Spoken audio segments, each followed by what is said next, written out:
नमस्कार. कसे आहात तुम्ही? बरे आहात ना? दिवाळीची फराळाची तयारी चालू आहे. आज चिवडा करून घेते. त्यासाठी चिवडा भाजून घेते. टोप मोठा ठेवलाय. चिवडा पहिलं भाजून खरपूस घेणार, मग फोडणी करणार त्याला. पोहे चाळून घेतलेले आहेत. पोहे भाजून घेते.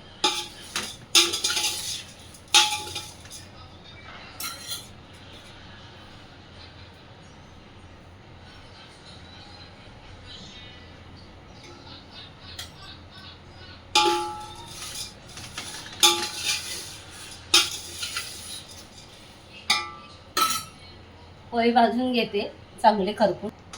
हे बघा असे चांगले खरपूस असे भाजून घेते पोहे कुरकुरीत होईपर्यंत आणि मग त्याला फोडणी देणार. हां, तर तोपर्यंत नमस्कार. व्हिडिओ आवडल्यास लाईक करा, सबस्क्राईब करा. परत आता थोड्या वेळाने भेटू. चिवडा करते वेळी परत एकदा आपण भेटू. तोपर्यंत नमस्कार.